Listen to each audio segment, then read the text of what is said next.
Hello and welcome back to Whimsiicraft. I got quite a bit done this episode, so let's go ahead and jump right in. Okay, so first things first. After great consideration, I needed to name my new cat. And at The Real Carlos, you literally cooked with the name Baloney, so Baloney he shall be. It was really tough trying to decide though, but something about his thoughtless little boba ball eyes was my final determining factor. Baloney is back inside, safe and sound, and happy. I think he likes his new name too. Just a little behind the scenes here, but I won't bore you with all the tedious process of trying to make all of my build materials. I wish I was exaggerating, but this has been my life for the last hour or so. Sand, gravel, roses, red dye, and so on and so forth. So here's the scoop. I'd like to build something semi-organic. So I was thinking a giant mushroom that functions as an enchanting table space and another portal. I've gotten most of the blocks that I need. I'm sure I'm forgetting a few, but I think we're ready to go. So let's get to it.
I think I'd like to slow down here a little bit and show y'all my real-time process of trying to decide what blocks I like to place where and when.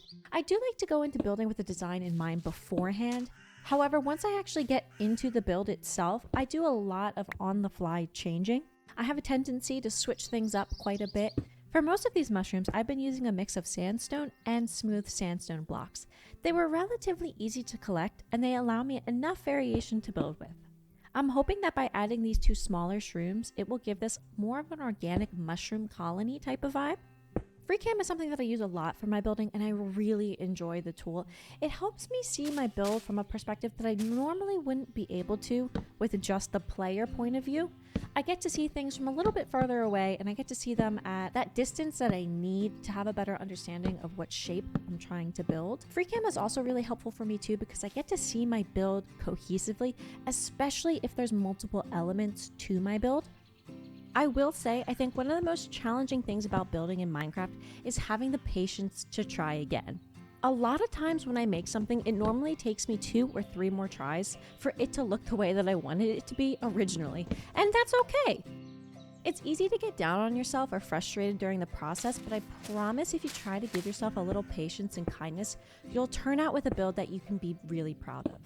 So for these smaller shrooms, I'm going to add a little bit of red glass too, just like I did with my larger mushroom, so it'll make it look a little more interesting and funky. I couldn't really tell you why I like doing this, but I've been implementing this into my latest shroomy builds, and it's just sort of stuck around, so give it a try if you'd like to. Okay, so I'm going for one more smaller, medium-sized shroom in the back here. I feel like this area needs an extra mushroom though that's slightly taller than the one that I just made. And I will say, Groups of 3 always look really nice for builds. Don't know why, but there is power to the number 3. I'm still desperately waiting for the day that Mojang gives us more wall block variations. The day that we get concrete and terracotta walls will be a day of celebration for vanilla Minecraft players all around the world. Mark my words. But anywho, I do think sandstone is a great neutral color block that works wonderfully for mushroom stems. It really is my go-to building material for a lot of organics. And actually, for these shrooms, I've been using stripped birchwood, packed mud, and even some sand for a little bit more variation. I think for future projects, I'd like to try building something colorful, more fantasy-inspired type of shroomy things. Who knows, maybe in some future videos, we'll get to see some of that. Hee hee. Oh, while it's on my mind too, please drop a comment below and let me know what other cute builds you'd like to see made in this world. I'll have a world download when this Whimsiicraft series wraps up next episode, so who knows, maybe your idea will show up on my cozy island base. And while I'm yapping away here, just a little fun fact about me, but my love for mushroomy things transcends beyond Minecraft too. When I'm not placing blocks or thinking about placing blocks, you can likely catch me drawing. Don't mind me with my little self-promo plug here. This is my channel after all, but check out this little shroomy art piece that I drew. Not too shabby, right? If you're interested in more of my art, feel free to check my socials linked below. I do feel like I need to point out that I use moss to navigate around my builds in survival. I've been told by many that scaffolding is life-changing, however, I am a creature, and that includes being a creature of habit. So I'll stick with my emotional support moss for the time being. Thank you. Okay, let's see how that second one turned out. Yay, not bad. I'm very happy with that. So I may or may not have forgotten to put some light source on my giant shroom up at the top. And throughout this entire process, I've been getting freaking jumped by skellies and mobs. So hopefully a little bit of glow lichen up here will solve my problems. We'll see, TBD on that. Oh no, see? Oh my gosh, Mr. Creeper, please. I mean you no harm. Oh my gosh, how am I supposed to get down here without him blowing up? Okay, let me just... Oh no. Okay. Where did he go? Where did he go? Hello? Mr. Creeper? Oh gosh, okay. Okay. Oh no, okay. We're gonna do a whole loop-de-loop, and maybe that'll give me enough time. Okay, hang on. Oh, go. Okay. I think we're in the clear, and hopefully he will despawn. Okay, so for this fun bit here, I thought it might be cute to have little mushroom windows in the main stem of this shroom, if you will. And this is one of those ones that is kind of funky because the placement from the interior looks really weird, but we're building with the intention of it being, seen and appreciated from the outside. So it's just one of those Minecraft things that you get used to over time, I suppose. I don't know. It's a funky one to describe, but yeah, I hope this turns out cute. I'll add just a bit of depth to these windows with some smooth sandstone slabs. And, maybe I'll use some birch trapdoors too. Make them feel like a little bit more as though they're built-in windows. And hey, not so bad. They look pretty cute. Okay, so for the interior of this build, I'm thinking of this small 2-floor level enchanting room nether portal space. I want it to feel cozy and magical, but still serve a purpose on my island homestead. Interiors are so fun to work on for me because I feel like you can really tell a story about your build from the inside. This interior gives me an energy of a very humble, outdoorsy, mushroom type of space. The kind where after coming back from the nether, you can stomp around and do some enchanting and then take a few steps and you're right back at home. At this stage, I don't really have an interior build palette sorted out. I'm just working with blocks that I have in storage and are pretty easy to make. I'm super thankful to past Megabyte for nabbing all of these books during my village pillaging because I literally have more than enough for my soon-to-be enchanting table. And I'll even have some extra for decorations. And since this room isn't a perfect square, there will be a lot of wonky little nooks and corners to put some fun decorations around. Small confession from a fellow Minecrafter here, but for some reason I can never remember how many bookshelves I actually need to make a fully leveled out enchanting table. It's the same thing when it comes to making portals. I always end up collecting more than I need because I just can't remember. Okay, let's get a few lights in here because I don't want a repeat of another creeper showing up uninvited. That would be no fun. I was feeling a little meh about the plain terracotta bricks, so I made a mix with the dye that I have, considering I've got a lifetime supply of red dye now. But sometimes you don't need to do anything fancy with interiors. Just switching up some of the block colors give your eyes just enough interest while looking around a room, and that's what I did here. And, well, I may or may not have made some orange dye by mistake earlier, so I thought now might be a good time to use it. But hey, you keep that secret between us, okay? Alrighty, this interior is just about ready to go. I do, however, need to go find some obsidian for my portal. So let's skip over to my waystone and go looking for some. I have a few locations saved, and I vaguely remember there being a lava pool around here somewhere. So, wait a minute. I don't have a water bucket. Well, okay, let's try this again.